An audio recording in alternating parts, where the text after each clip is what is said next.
Tá na 104, tá na mais legal, 8 e 2.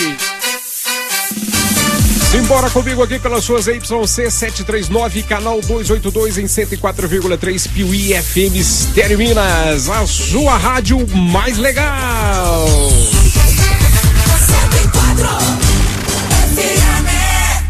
Você vai ouvir agora o programa Resenha Esportiva 104 FM.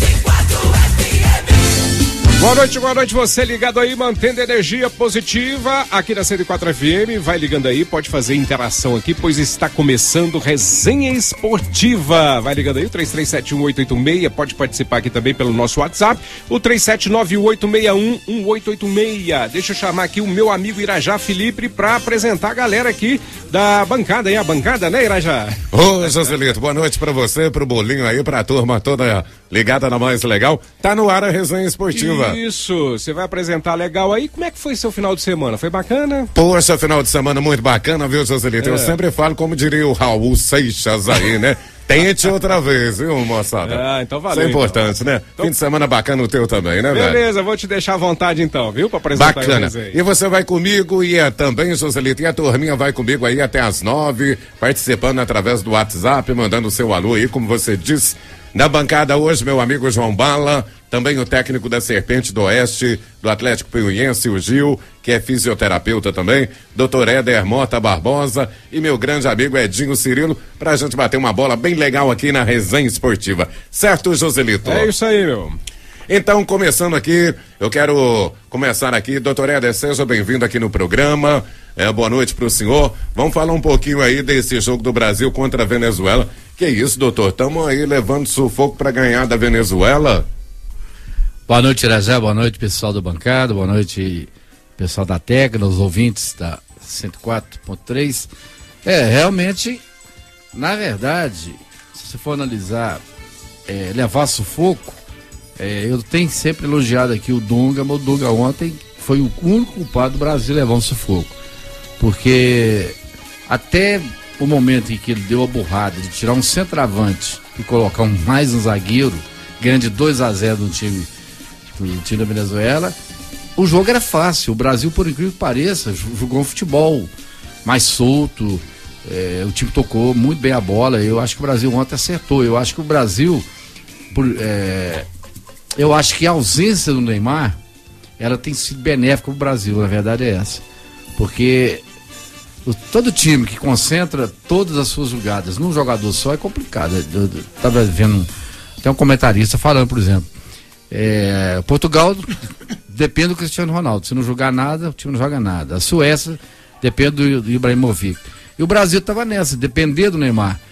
Quer dizer, ontem, a partir do momento que o Neymar não jogou, o William ontem jogou uma partida magnífica, de muita técnica, de muita correria, de muita pegada e tal. Quer dizer, o jogo estava fácil até 2-0. Se o Brasil continua imprimindo o mesmo ritmo que estava, o Brasil faria 3 ou até 4 gols. Mas aí vem, né, o medo, né, que eu acho que não adianta, jogar com medo não chega lá não. Ele me coloca o Marquinhos zagueiro e me tira o Robinho, que tava, por incrível que pareça, o Robinho jogou bem. O Robinho tava acertando os passos, tentou até bater para gol. Então, ontem, na verdade, o pecado foi o medo. O Brasil ontem mostrou um futebol melhor. Eu até acredito que o Brasil, da agora para frente, já ficou definido. Esquece Neymar, né? Já definiu, não tem mais chance. Não vai mesmo, não tem como disputar mais nenhum jogo, nem que o Brasil vá para a final. Então, eu acho que o Brasil agora, contando com um grupo, ao invés de contar com um jogador que tudo tem que passar pelos pés do Neymar, eu acredito que o Brasil vai longe, mas eu acho assim, hoje eu tenho assim 90% de certeza que o campeão da Copa América é o Chile. O Chile está com time nota 10, o time fez 10 gols em 3 partidas, enquanto os favoritos, entre aspas, a Argentina tá aí ganhando as gatas, o Brasil ganhando as gatas, a Colômbia não jogou nada, não sei, né? Também ganhou do Brasil, que o Brasil não jogou nada. Então eu acho que o Brasil pode até chegar aí numa semifinal. Na verdade, ninguém tá jogando nada nessa Copa América, né, doutor? Não, o Chile tá, é o Chile. O Chile tá jogando futebol vistoso, bonito. A Argentina, você vê, a Argentina tá ganhando com muita dificuldade, quer dizer, com o plantel que tem a Argentina, que a Argentina levou o que tem melhor. Você vê, a Argentina tem um Tevez na reserva. A Argentina, acho que assim na minha ótica, teria que ser o time que ia chegar lá e ser o dono da coisa. O Brasil ainda está num time em formação, então o Brasil se ganhar muito bom, mas se não ganhar também não é o fim do mundo, né? A Argentina levou o que tem de melhor. Mas eu gostei da partida do Brasil ontem. A burrada, né, repetindo, foi a covardia do treinador. Não existe justificativa nenhuma.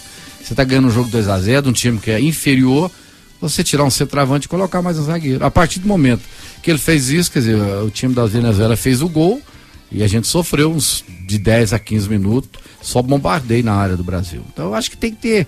O time não pode se acovardar, não. Se o time tá bem, é partir pra frente e tentar matar uns times igual a Venezuela, que nunca teve expressão nenhuma a nível do futebol sul-americano. E um time desse, o Brasil não pode ter medo de enfrentar de jeito nenhum. Obrigado, viu, doutor? Como disse o Edinho aqui no último programa, antigamente a gente perdia pra Colômbia, era só no tráfico, viu, Zé? É complicado. Ô, João Bala, boa noite pra você. Lembrando aí também, o doutor falou dessa geração da Argentina, que a Argentina levou o melhor que tem aí, mas eu queria lembrar que essa geração da Argentina também talvez seja aí, ainda tem mais uma Copa do Mundo, mas até agora essa geração de grandes nomes da Argentina não ganhou nada. Mas eu quero mandar um abraço pra turminha que foram visitar a Toca da Raposa essa semana, o pessoal lá de Pimenta aí, foram visitar o time do Cruzeiro lá em BH. João Bala, seja bem-vindo aqui no programa. No último programa você disparou bala pra tudo quanto é lado essa seleção brasileira. Você acha que melhorou alguma coisa? Boa noite. Boa noite, Irajá. Boa noite, pessoal da bancada, aos ouvintes da 104, pessoal da técnica. Irajá, realmente eu tenho a minha objeção contra a seleção brasileira, já foi refletido aqui em outras edições do Resenha. Eu acho que na realidade, do meu ponto de vista, essa seleção para uma Copa América não vai mudar em nada, vai ficar o que está aí, pode até passar pelo Paraguai, mas é uma seleção que não demonstrou nada. Eu acho que em termos de técnica e tática não resolveu nada. Eu acho que em termos de futebol, o Éder afirmou uma coisa interessante, acho que o conjunto prevalece mais na ausência de um jogador que é referência, assim, que tudo tem que passar por ele. Eu acho que nesse aspecto eu sou favorável, acho que futebol é coletivo, como você vê as outras equipes aí sempre também, nem sempre a própria estrela do time é aquela que se encarrega de resolver a partida. Eu acho que futebol são um todo. E ontem nesse aspecto eu até fiquei impressionado de ver, eu assisti o jogo até porque eu sou um apaixonado por futebol, mas não vejo que a seleção da maneira que eu gostaria de ver. Me chamou a atenção o Robinho, eu não entendo como que o Robinho não tem espaço naquele time, onde você tem que encarar ali um William no meio de campo, um Fred, um atacante com o nome de cantor de tango, que é um tal de Roberto Firmino, para mim mais cantor de tango. Então é brincadeira, rapaz, você vê uma seleção ali e deixar um cara igual o Robinho fora daquela seleção, pela experiência que tem, o que ele podia agregar à equipe. Eu acho que a saída de Neymar já está consumada, inclusive já juntou as malas, já está entrando de férias. Eu acho até ele como capitão da equipe. E as burradas que ele fez, que ele prejudicou toda a comissão técnica, acho que prejudicou a própria Copa América em termos de desvalorização pelo atleta que ele representa hoje. Eu acho até que foi até um mau exemplo. No meu ponto de vista, ele deveria continuar com o grupo e passar uma atitude que ele realmente, como capitão da equipe, que ele não demonstrou dentro de campo também, que ele tem uma estabilidade como craque, mas não tem estabilidade para ser um representante da seleção brasileira dentro de campo. E analisando também, eu acho que é muita carga em cima de um atleta como capitão e como um craque na idade que ele está. Você vê que nem sempre os atletas da seleção brasileira, que é o craque, nunca foram capitão da seleção brasileira. Como, por exemplo, o Romário em 94, ele era o craque da equipe, mas não era o capitão era o Dunga.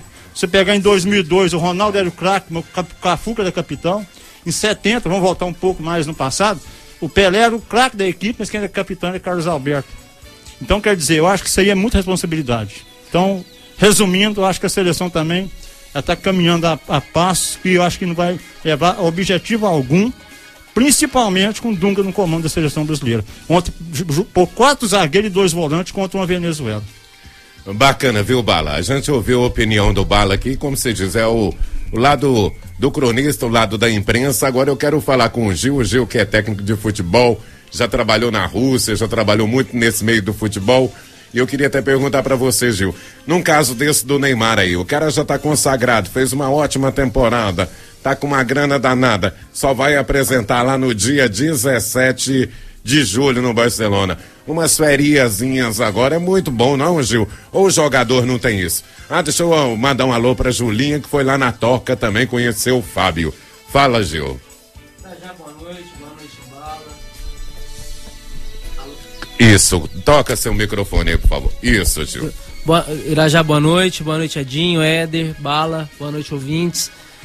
Desculpa um pouquinho minha voz, eu tô saindo resfriado, mas eu acho que não vai ter problema não. Irajá, é o seguinte, eu acho que o Bala falou muito bem dessa questão de responsabilidade. Eu acho que o Neymar, a gente tem que parar pra pensar, ele tem 23 anos só.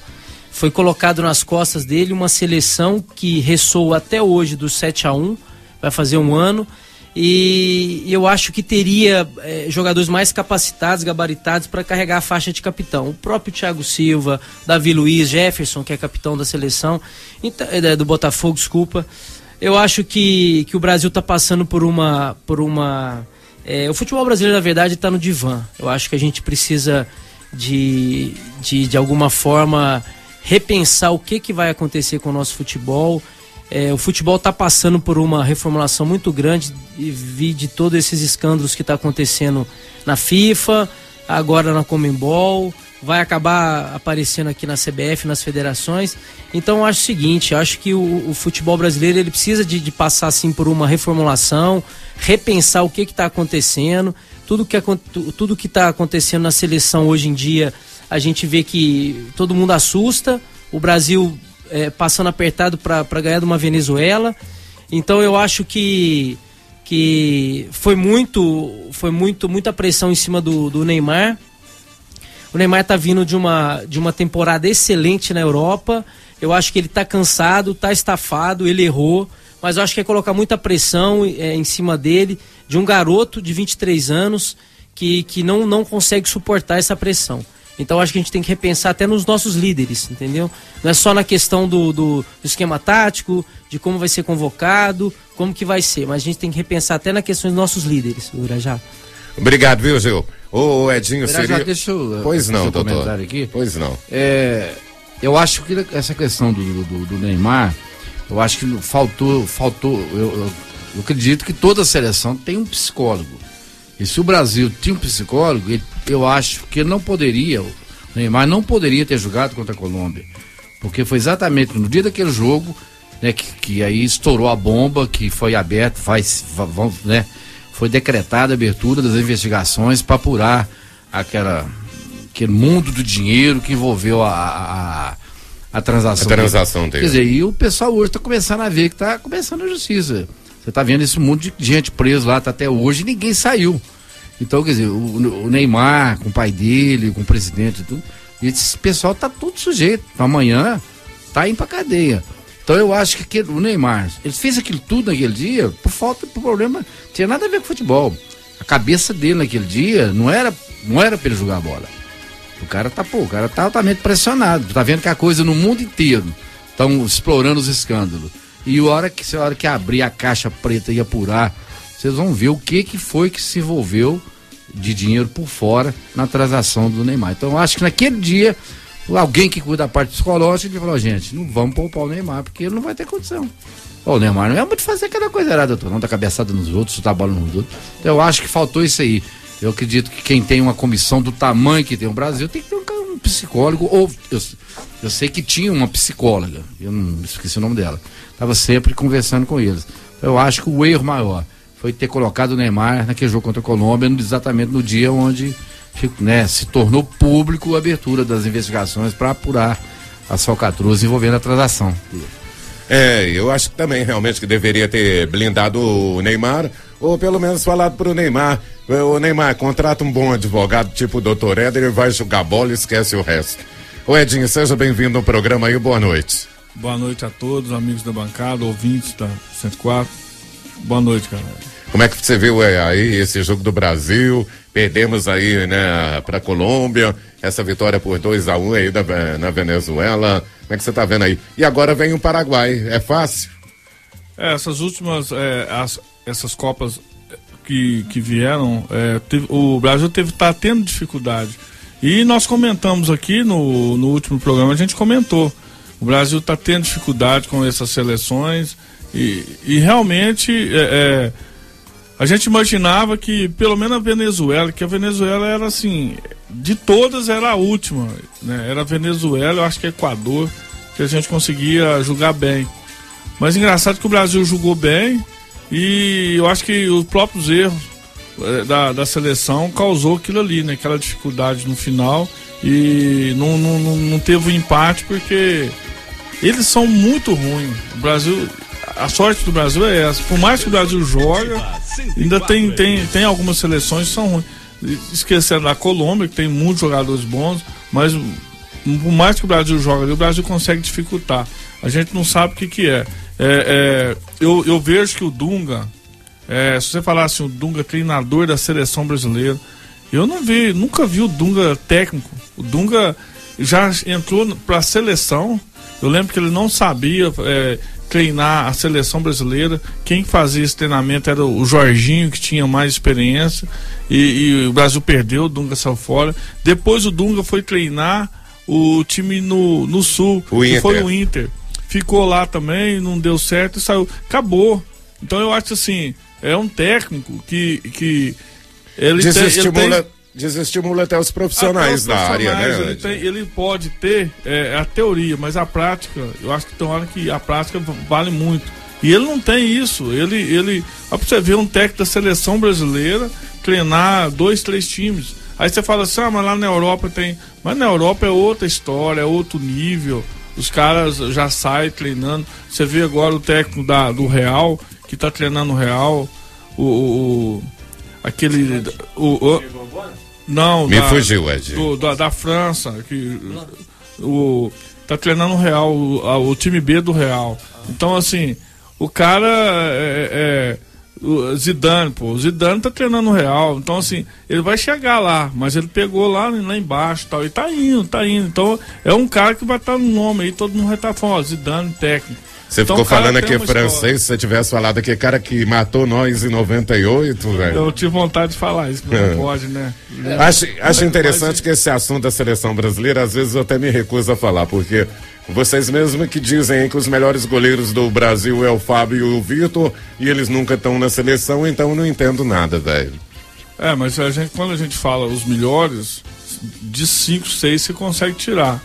Né? Agora o técnico brasileiro de 5, 6 você não vê o Dunga, ele tá entre os 20, entre os 30. Então isso que é o fato complicado, é isso aí. O Dunga não figura entre os técnicos brasileiros. Inclusive o evento que teve aí, você vê teve vários técnicos lá, você não vê o Dunga. Então quer dizer, é um fato complicador isso aí. Agora o Brasil realmente, eu acho que o Gil falou certo, acho que o Brasil tem que rever muita coisa. A gente cobrou isso aqui, eu acho que quando a gente perdeu para a Alemanha, a gente falou assim, vai ter uma renovação. E não existiu. A gente falava assim, tem que começar as divisões de base.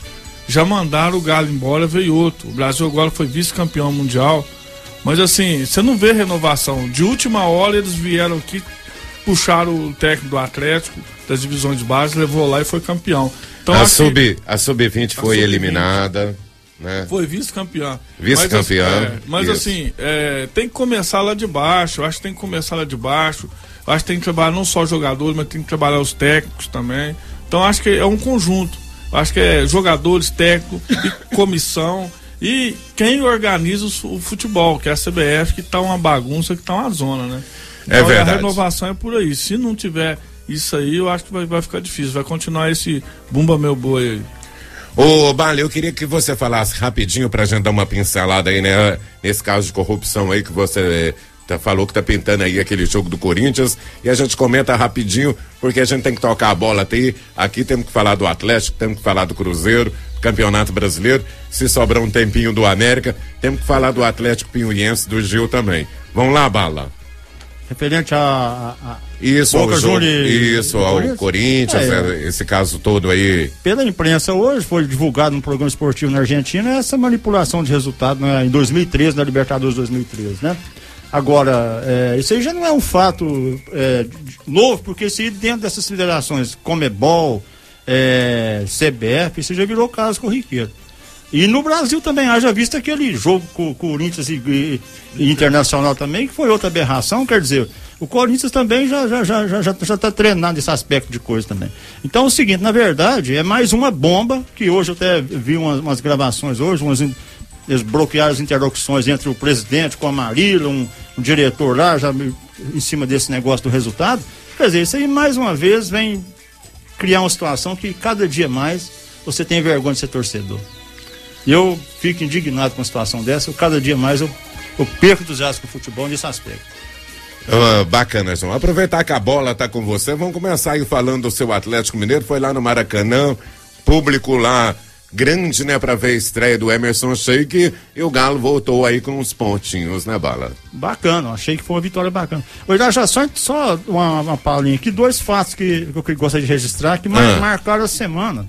Primeiro, o falecimento do Zito, né? Um grande jogador na década de 60, campeão do mundo pelo Santos. Hoje né? Tá fazendo 7 dias já, Peixeira. Não, mas tudo bem, porque inclusive foi homenageado no Chile, no estádio que ele mesmo desfilou o futebol dele. É verdade. E foi homenageado pelo Santos no fim de semana novamente. Então, assim, na época era um volante versátil, um cara de chegada, o futebol dele de primeira qualidade, segundo a crônica esportiva da época, né? E também hoje o falecimento do Carlinhos Violino, ex-jogador do Flamengo, que quando ele parou de jogar, o primeiro atleta que ele deu a chuteira dele foi nada menos do que o Zico. Então, hoje ele foi campeão da Conmebol com o Flamengo e hoje ele está sendo velado na sede da Gávea. Voltando ao Atlético. Olha o Galo aí. Voltando ao Atlético. O Atlético fez um jogo inteligente contra o Flamengo. Eu ainda disse aqui na resenha passada que era um jogo difícil porque Flamengo e Atlético é um clássico que também dispensa comentário, não tem favorito. Mas o Atlético teve aquele lance do gol lá, já saiu na frente, o Prato fez aquele golaço lá e depois o Atlético praticamente administrou a partida. Tinha aquela expectativa lá com a estreia do Emerson Sheik lá, o estádio lotado, é natural a pressão do Flamengo, mas o Atlético soube segurar. Dentro daquele conceito que eu falo do Levir, estava um time meio aberto também. No segundo tempo ele fechou ali com Leandro Donizete, ali deu encaixado no meio de campo. E aí, aquela pressão, entre aspas, que o Flamengo tentou exercer, ele conseguiu fazer o domínio da partida. Eu acho que saiu lá com o resultado. E os pontos que ele perdeu aqui no Horto, ele está recuperando lá. Eu acho que foi uma partida bacana e a tendência, dentro do conceito do futebol e dentro do Campeonato Brasileiro, tem uma tendência a evoluir. O doutor Éder, domingão, 11 horas da manhã, jogo do Cruzeiro, preparou aquela cervejinha, mas não foi um jogo legal, né, doutor Éder? Casa cheia, papais, mamães, vovós, e parece que o Cruzeiro não correspondeu, né, doutor? Realmente, com relação ao público, até surpreendeu, né, porque esse horário... Parece que foi aprovado, né, esse horário todo mundo tinha um certo temor, né? Inclusive, lamentável o que aconteceu, que teve mais de 35 mil pagantes e um mundo de gente que foi embora. É um absurdo. Você não, quer dizer, um estádio pro Mineirão com toda a estrutura, aconteceu o que aconteceu. Famílias inteiras foram embora porque já estava começando o jogo, tinha fila com mais de 1.000 pessoas para problemas de ingresso. Quer dizer, inclusive no jornal, todos os noticiários que eu vi hoje.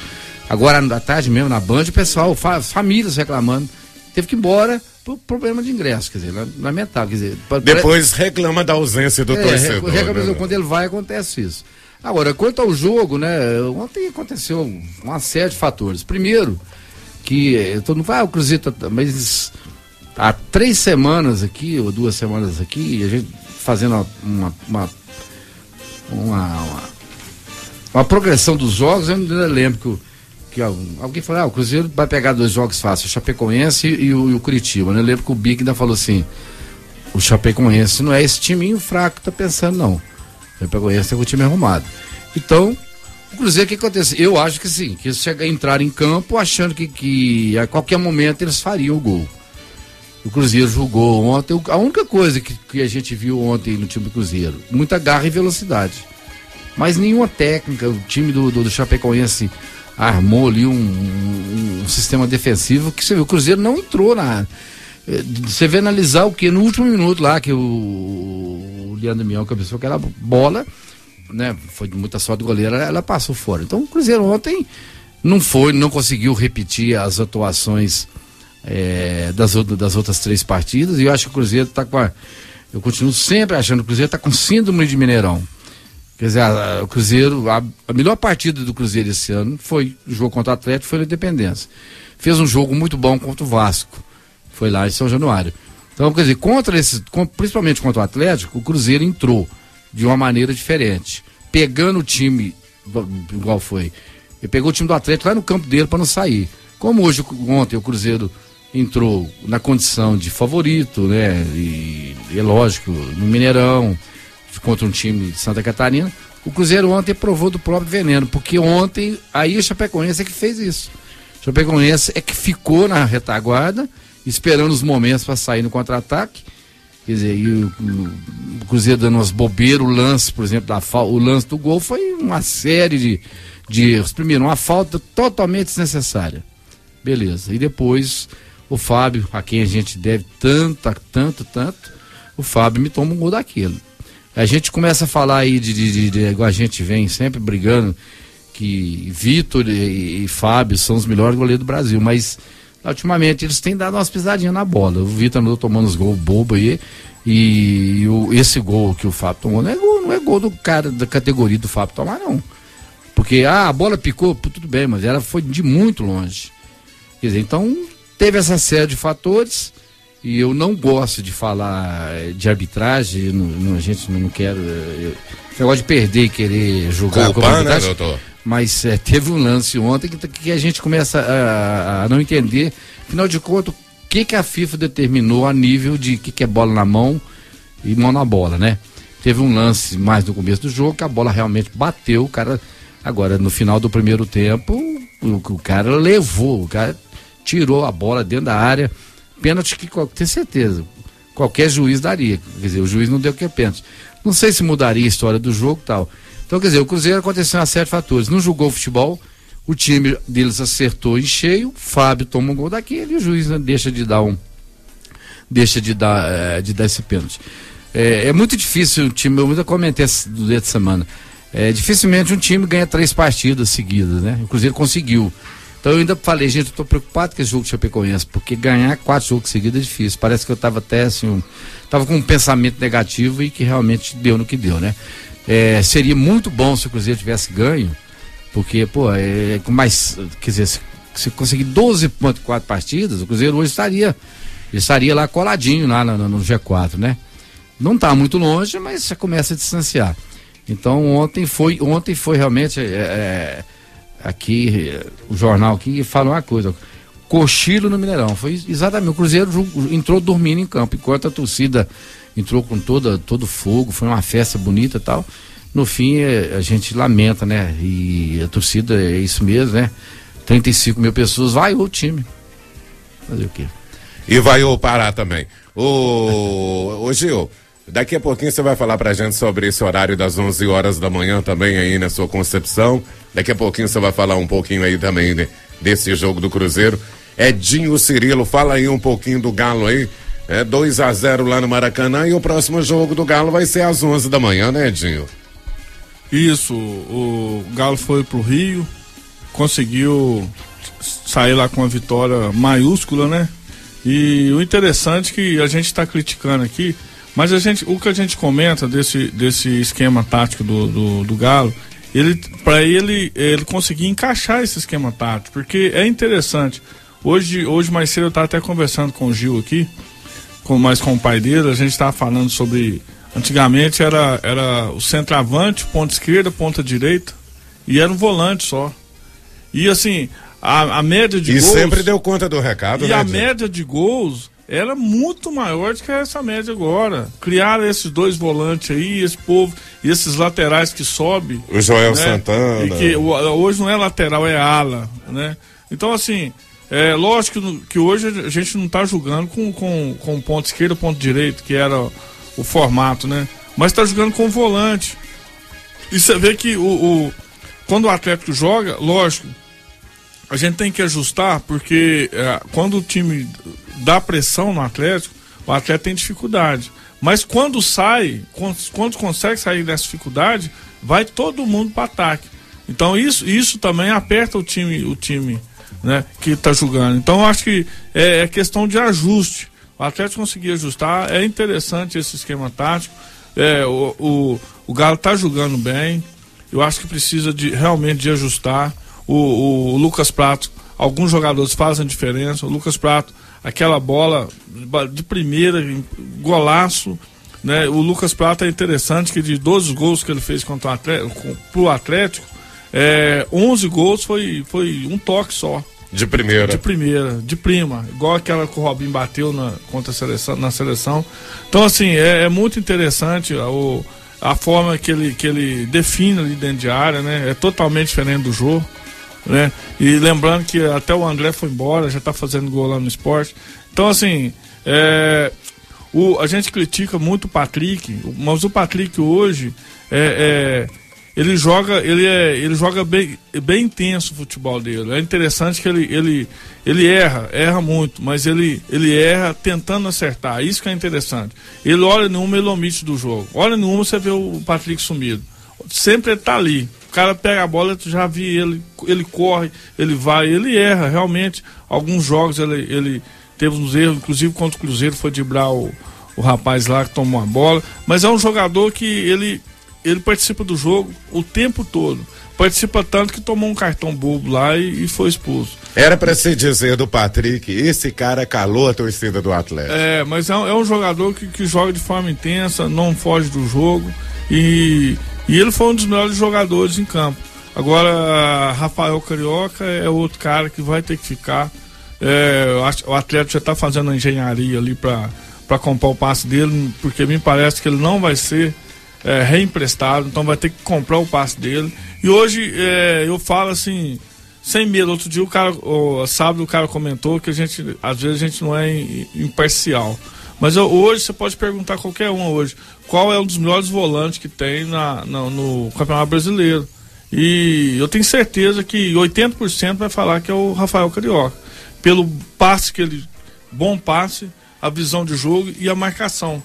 É um jogador que corre o tempo todo e não faz falta, impressionante. Ele briga e não faz falta.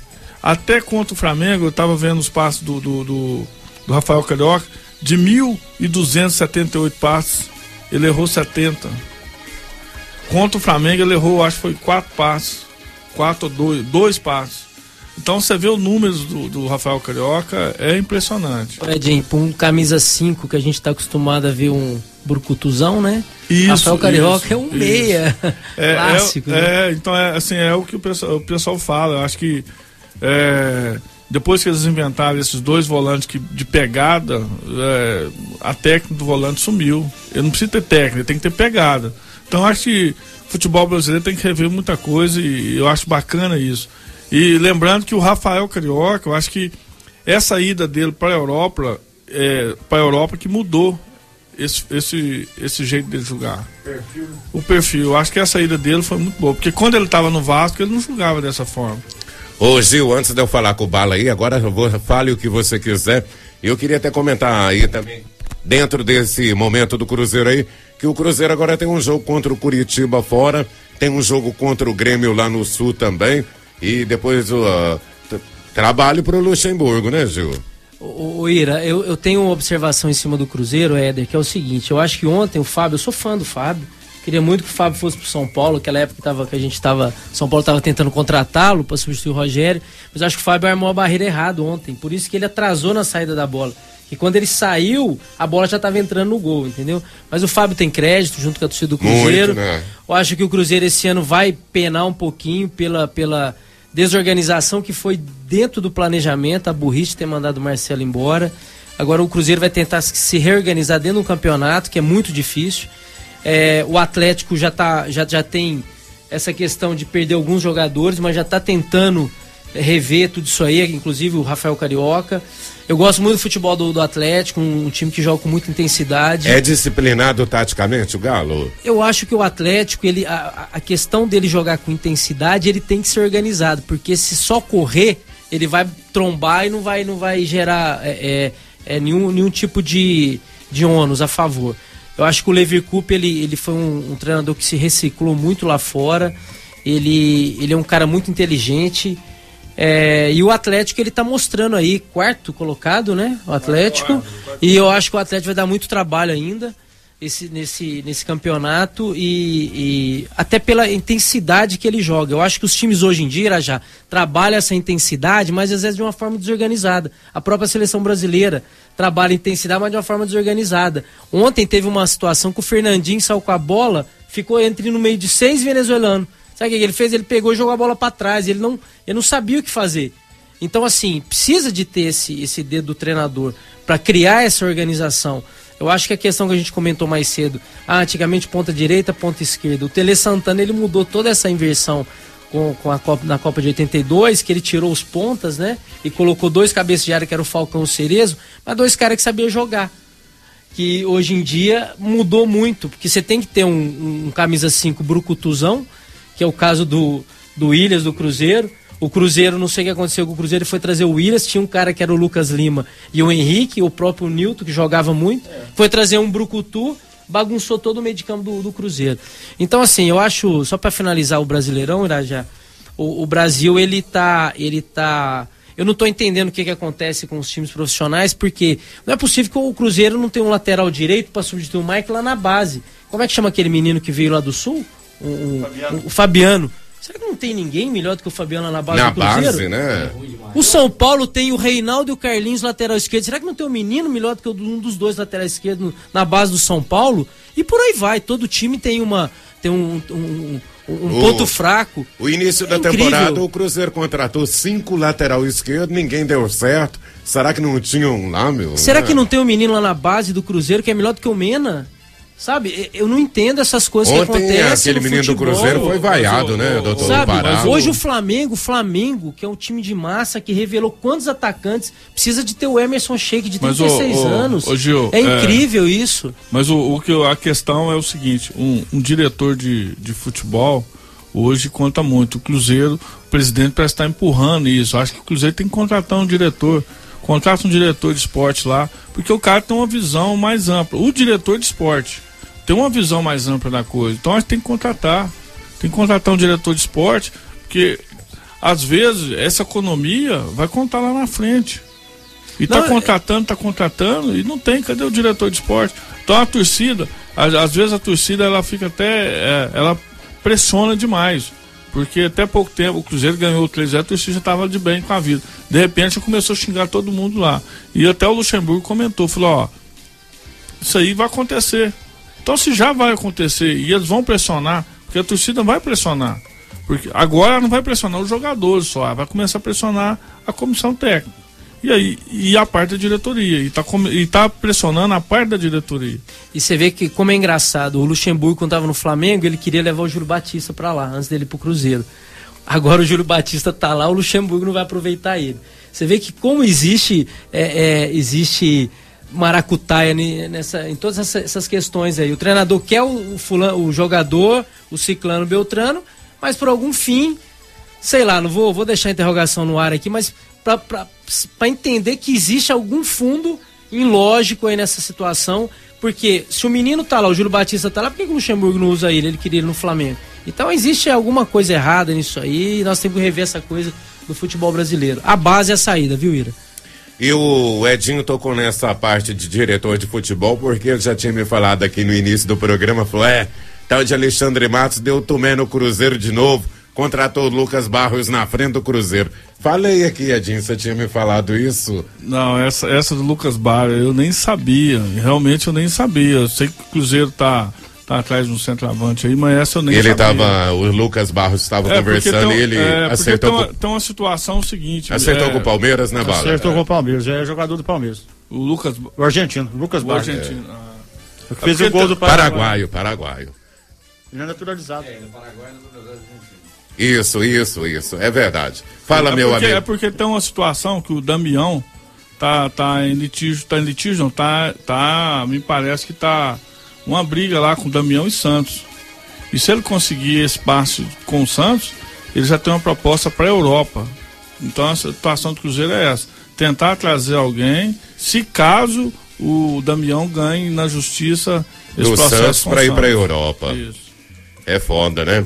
Ô Bala, e Campeonato Brasileiro que traz aí lá na zona da degola também, o Vasco no desespero, o Flamengo perdeu pro Galo, também tá lá na zona do rebaixamento, e me parece que já é o terceiro ano que o Flamengo fica ali patinando naquela hora, naquela fase ali. Qualquer hora cai, né, Bala? A briga aqui tá boa, né? É o que eu falo.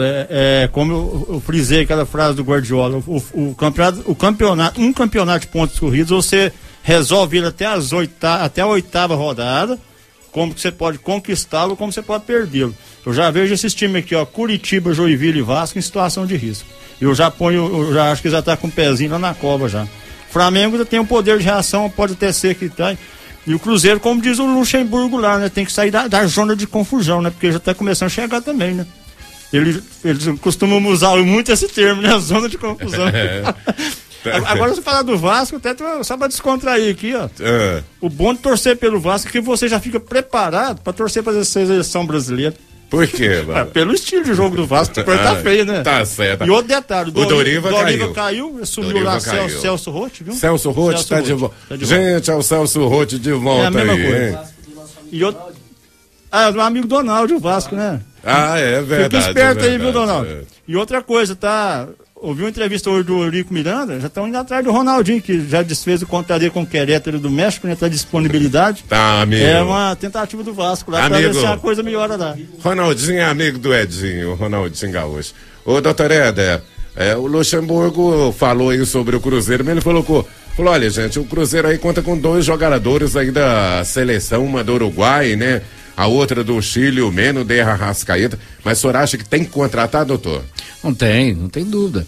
Até porque eu acho que esses 2 que estão lá para a seleção não estão fazendo falta nenhuma, não. A verdade é essa. O Arrascaeta está vivendo de um gol que ele fez contra o Atlético até hoje.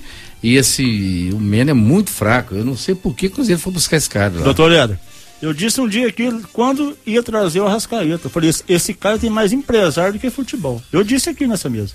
Porque esse cara não jogou. Então o Cruzeiro tá numa dificuldade, porque o problema, falta de dinheiro não é. Mas na verdade, a nível do Brasil, você não tem hoje aquilo que o Cruzeiro precisa, que é o tal camisa 10, que é o homem que é um homem para fazer o que o Everton Ribeiro fez durante 2 anos e ninguém consegue fazer, né? Ao ponto de se cogitar de trazer Renato Cajá, que já é um cara que já tá mais para lá do que para cá, que nos grandes times ele não jogou nada, quer dizer, chegou ao ponto do Cruzeiro cogitar de trazer esse para esse homem ser a solução do time. Já não tem nem jeito, que já deu a 8ª rodada. Não, e não é a solução pro time do Cruzeiro. Assim, qual que é a solução? E eu acho que é achar um jogador do estrangeiro que chega e resolve. No Brasil não tem. O Brasil não tem disponível. Se tem alguém de qualidade, o time não vai querer desfazer, né? Então o Cruzeiro tem que contratar. Isso aí tá desde o começo a gente tem falado isso. Essa questão que foi levantada aí do diretor de futebol, há umas 5 rodadas anteriores eu comentei. O maior erro do Cruzeiro, ele tinha que pagar o salário que fosse pro Alexandre Matos. O cara é inteligente, pô. O cara é inteligente, o cara chega na frente. Depois que ele saiu do Cruzeiro, o Cruzeiro virou uma bagunça que todo mundo manda. É o tal de Barbosa, é o Guilherme Mendes. Quer dizer, então, hoje, os times que estão tendo progresso no Brasil, o cara que é diretor de esportes, que é o diretor de futebol, é profissional. Ele não tem esse negócio de. Então, alguns times. Então, hoje está buscando. Eu estava até fazendo uma piadinha aqui, no jornal aqui, ó. O Palmeiras está montando tudo que foi do Cruzeiro aí. O Alexandre Matos, o Dudu, o Marcelo, o Alexandro, o Egídio. Quer dizer, você vê o Egídio foi uma jogada de mestre do Alexandre Matos. O cara tem visão, pô, Então o Cruzeiro, eu falei desde aquele dia que não me lembro qual, parece que foi o Willis, que levou o cartão amarelo, ficou lá ficou lá no banco de reserva e levou outro e foi expulso. Isso é falta de um cara que tá ali. Você tem que ter um cara que. Então, o Cruzeiro está vivendo com todo respeito. Eu acho que tem algumas pessoas que já prestaram grande serviço ao time. Mas, por exemplo, o Beneci Queiroz, desde que o Cruzeiro foi campeão da Copa do Brasil em 66, esse homem tá lá. Quer dizer, gente... Não renova, né? Não renova, vamos dar aqui... tem uma piadinha que eu achei interessante aqui, né? Você está falando exatamente que o Palmeiras hoje tá lá, Alexandre Matos, Marcelo Oliveira, Egídio, Alexandre e Dudu. Aí tá a piadinha do seguinte: para o porco virar raposo, o que tá faltando levar? É o Raposão, o Beneci, o Fábio e o Alberto Rodrigues, né? E tá tudo...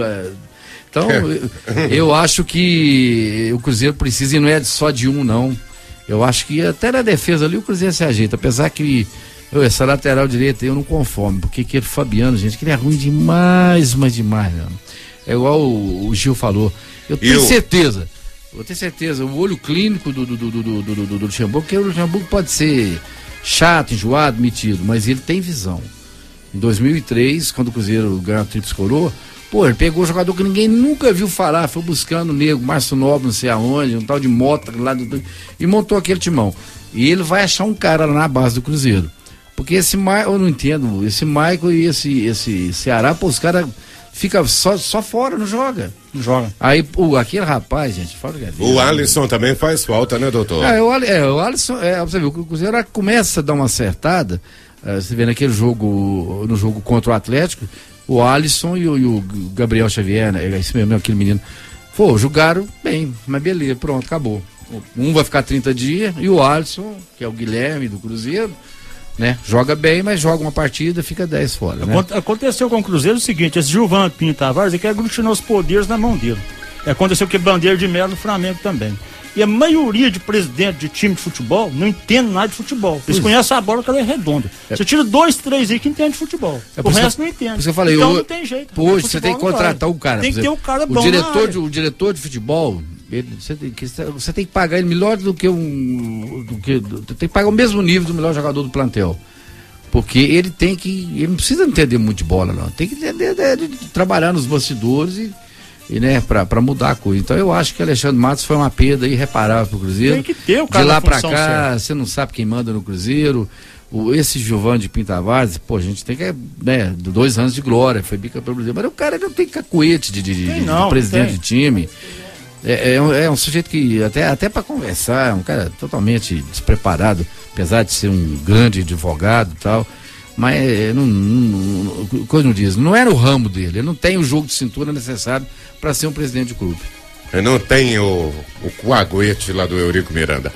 Gil, vou deixar para você falar um pouquinho do Atlético Piauiense aí, o que você tá arrumando lá no Atlético, o que tá vindo por aí, tá pintando um amistoso aí do Atlético Piauiense? Dia 28, próximo domingo agora, nós vamos enfrentar a União de Itapecerica. É um time que vem disputando o campeonato lá na região. Nós vamos jogar o principal e o sub-20, a partir das 8 horas. Nesse próximo domingo agora. Pessoal que gosta de comer um pastelzinho, uma pamonha na feira, já aproveita e cola no campo. Serão super bem-vindos lá. Nós estamos com agora começando o sub-20 do Atlético, uma molecada muito boa. Piuí sempre com valores renovados. Podem lá que vocês vão ficar perplexo com a qualidade do jogador piuiense. E você me falando ali, você estava me falando ali em off, que você percebeu lá até uma meninada boa de bola, né? Muito, Ira, muito. Acho que o Brasil, de uma forma geral, é pródigo nisso, em revelar bons jogadores. E eu fiquei encantado com o treino que nós fizemos lá sábado, o sub-20 contra o time principal do Atlético. Para vocês terem ideia, eles ganharam o coletivo de 3-2, o time principal, o sub-20. Então, assim, eu estou muito, muito satisfeito com esse projeto lá junto com o Rodrigo, com a diretoria toda lá do Atlético. Estamos pleiteando agora, só aguardando alguns parceiros aí para a gente concretizar o regional, que vai acontecer lá no Atlético. Vamos ver se a prefeitura abraça a causa também e outros empresários locais. Ver se a gente consegue, tentando resgatar o futebol novamente, né? O PTC faz um trabalho muito bem feito lá em cima e colocando a máquina para rodar, né, Ira? Acho que o mais importante é isso. Então tá aí, fica o convite para todo mundo, então, no próximo domingão lá no campo do Atlético. Vou aproveitar que tá com você, Gil, já o nosso programa já está chegando no finalzinho. Vou agradecer a sua presença, deixar você à vontade de mandar um abraço para quem você quiser aí, Gil. Queria mandar um abraço pros atleticanos piauienses, novamente ratificar o convite sábado, domingo, 8 horas da manhã, a partir das 8 horas. Queria mandar um abraço pro pessoalzinho lá em casa, o Luca, o Bento e a Dani. E um abraço a todos da bancada e os ouvintes. Porque tem muito torcedor do Atlético Piauiense, da Serpente do Oeste, que tá em casa. Ô, gente, faça igual a torcida do América, vão tirar o pijama e ir no campo, né? Ô, Edinho Cirilo, você tem notícias lá do PTC do Esporte também, né, meu patrão? Isso. Esse final de semana o PTC jogou contra o time do PEC de Divinópolis, pela aquela Copa Super Craque de Futebol Juvenil, e ganhou de 4-0 do PEC de Divinópolis. E o próximo domingo agora é contra o Vasco de Divinópolis, em Divinópolis. Lá é às 15 horas. Então nessa Copa Super Craque, o PTC está em terceiro lugar com 3 pontos. Qual que é a idade desse pessoal aí, Edinho? Copa Juvenil, 17 anos. 17 anos. Eu por um ano não deu para mim participar. Tá certo. Agradeço a sua presença, tá chegando o finalzinho do nosso programa, Edinho. Tudo pronto aí, tá chegando a Expo Piuí, né, Edinho? A maior festa, né, da região aí tá chegando. E eu queria mandar um abraço para todos os ouvintes da 104, queria mandar um abraço pro Zequinho Cruzeirense, pro Luciano. O Luciano foi o cara que te parou e conta aí o que ele te falou aí, Edinho. Ô, Luciano, um abraço pra você aí, viu? Luciano das Bikes. Isso. Epa. Isso, nós somos amigos aí, futebol, coisa brincadeira. É brincadeira. E o Buiú? O Buiú é aquela história, né? Não pode ir no estádio. Se for no estádio, o Cruzeiro perde. Segura o Buiú aí, não deixa passar o trevo, não. Meu amigo Deninho lá do Centenário também aí, obrigado aí pela companhia. E assim, você não imagina, mas a galera tá ouvindo, você passa na rua e todo mundo comenta com você. Que bacana. Impressionante. Que bacana, obrigado, viu, Edinho? Um abraço. Doutor Éder Mota, muito obrigado pela presença, até o próximo programa aí, doutor. Eu que agradeço, é um assunto que eu fico muito alegre aí, que do Gil falou e do Edinho falou, de começar com a geração nova, né? No sábado, tinha muito tempo que eu não sentava com o Adilson Aritana, que foi da época que eu fui presidente da América, né? E a gente comentando sobre o esporte amador, que praticamente acabou no geral, né? E eu ainda falei pro Adilson, Piuí tem um potencial muito grande, uma geração de uma garotada aí de 15, 18 anos, que se tiver apoio, tiver incentivo, vai longe. Eu particularmente, eu acho que o futebol amador, adulto, tá meio devagar. Não vejo muita chance não, mas esse trabalho que o PTC tá fazendo, e esse trabalho do Atlético, eu acho que tem que ter apoio. Falta apoio, eu até não gosto de entrar muito nesses detalhes não, porque acaba achando que a gente tá falando política no meio. Eu acho que, por exemplo, o apoio do município seria interessante, mas lamentavelmente, a menos que esse novo prefeito que tá aí tenha uma outra cabeça, porque o que tava de futebol, coisa que ele nunca gostou, porque eu fui diretor de esporte no tempo dele, ele falava, isso não dá voto, não interessa. Então, eu acho que se tiver apoio, Piuí tem condição da gente esse menino, o futsal lá do PTC, nota 10, o vôlei arrebentando. Então eu fico muito satisfeito de ver que tá aí começando com a geração nova, né?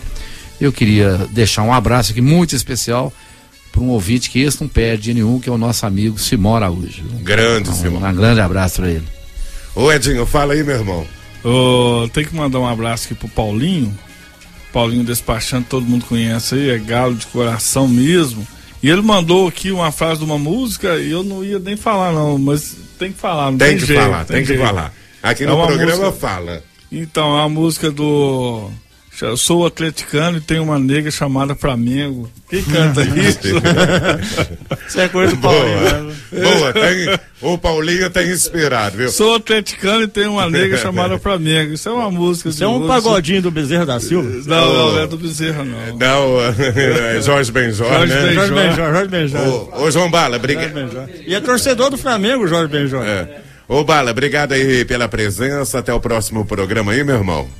Já um abraço, muito obrigado pela oportunidade. Gostaria na ocasião parabenizar o Gil por esse trabalho que está fazendo à frente à Serpente do Oeste, que não é fácil você buscar talento, garimpar novos valores e tentar readaptar esse futebol aqui no nosso município. Eu acho que tem que valorizar e ele precisa de um respaldo da comunidade, do setor empresarial. Acho que o pessoal tem que ver isso com carinho.